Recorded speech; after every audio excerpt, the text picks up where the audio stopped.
Cipher case کے حوالے سے جو ہے عمران خان اور شاہ محمود قریشی بری ہو گئے ہیں، اس حوالے سے کیا کہیں گی؟ پہلے اس کیس کے حوالے سے بتائیے گا۔ ظاہری بات ہے کہ ایک ایسے بڑے لیڈر کو جو کہ صرف پاکستان کے رہنما نہیں، امت مسلمہ کا بھی رہنما ہو، آپ اس کے اوپر غداری کا مقدمہ کریں۔ ظاہری بات ہے کال کوٹری میں بیٹھ کے سوچتا تو ہوگا کہ میں نے اس ملک کی عزت بڑھائی، میں نے سبز پاسپورٹ کی عزت بڑھائی،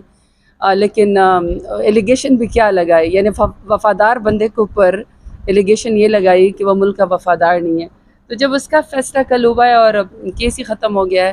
اور ساتھ شاہ محمود قریشی صاحب کو، ان کی وفا کو بھی سلام کرنا چاہیے کہ انہوں نے ملک کے ساتھ بھی اور خان صاحب کے ساتھ بھی ڈٹ کے یعنی وہ کھڑے ہو گئے۔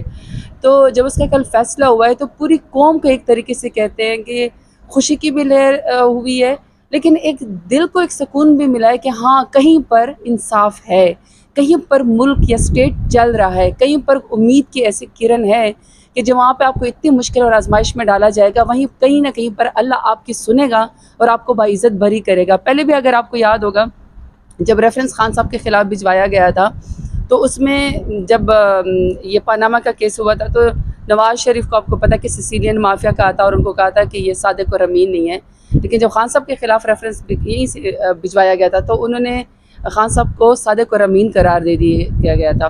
پہلے ایک وہ سرٹیفکیٹ کہ صادق اور امین ہے، اور اب حب الوطنی کا سرٹیفکیٹ۔ میرا خیال ہے یہ بہت بڑی بات ہے۔ ہاں البتہ یہ ضرور ذہن میں آتا ہے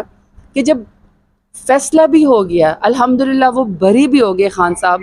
قوم بھی انتہائی خوش ہے اور ہمارے دل کو بھی ایک پی ٹی آئی بھی ایک سکون ہے، لیکن اب یہ سوچنا چاہیے کہ پھر سزا کس نے اس وقت دلوائی، کیس کیوں کیا گیا، کس کی نظر ایک اتنا بڑا لیڈر ہو گیا، کیوں ملک کو اتنا تحریک انصاف میں کسی کا ووٹ نہیں ہے سوائے عمران خان کے۔ بہت سے لوگ آئے، انہوں نے کہا کہ ہم نے خان صاحب کو یہ گراؤنڈ دے دیا، ہم نے یہ ریسورسز استعمال کیے، ہم خان صاحب کی سیاست کو بنانے والے۔ اب پتہ چلا جب انہوں نے 8 فروری کو خان صاحب کے خلاف کسی نے پولیٹیکل پارٹی بنائی، کسی نے گروپ بنایا، کسی نے خان صاحب کو چیلنج کیا، پتہ چلا کہ ان کی ضمانتیں ضبط ہو گئی۔ پہلی بات، اس پولیٹیکل پارٹی میں پاکستان تحریک انصاف میں جدوجہد، کنوکشن، طاقت، ووٹ، پرسنالٹی کی خان صاحب کی ہے۔ میں ہوں، بیرسٹر گور صاحب ہے، شیروز المروہ صاحب ہے، اسد کیسر صاحب ہے، علی امین گنڈا پور ہے، جس کے بھی نام لے لو، سب کا ووٹ صرف اور صرف عمران خان کی وجہ سے۔ ہمارا ذاتی کوئی ووٹ نہیں ہے۔ اگر ہم میں سے کوئی یہ کلیم کرتا ہے نا کہ میرا ذاتی ووٹ ہے، اگر تو اتنا کوئی تگڑا تو پھر اکیلا اپنا الیکشن لڑ لیتے ہیں نا، تو ہمیں خان صاحب کے جھنڈے کی، خان صاحب کے نام کی، خان صاحب کے ٹکٹ کی کیوں ضرورت ہے؟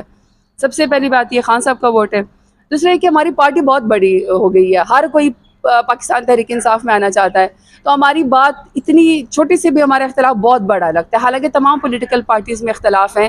ابھی آپ مفتاح اسماعیل صاحب کی اسٹیٹمنٹ دیکھ لیں،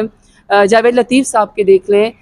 روہیل حیات صاحب کی، شیخ اظہر روہیل جو ان کی آپ دیکھ لیں، شاید خاقان عباسی صاحب کی دیکھ لیں، بہت سارے لوگ ہیں۔ پولیٹیکل پارٹیز میں اختلاف ہوتے ہیں، لیکن ہماری پارٹی کا میگنیٹیوڈ اتنا بڑا ہے کہ بات بھی بہت بڑی لگتی ہے۔ اختلاف کوئی نہیں ہے، کوئی ذرا ہٹ جا کے وہ کرتا ہے، یعنی ہارڈ ہٹر ہوتا ہے، کوئی سافٹ سپوکن ہوتا ہے، لیکن ان اینڈ ہم سب کا خان صاحب کے اوپر کوئی اختلاف نہیں ہے۔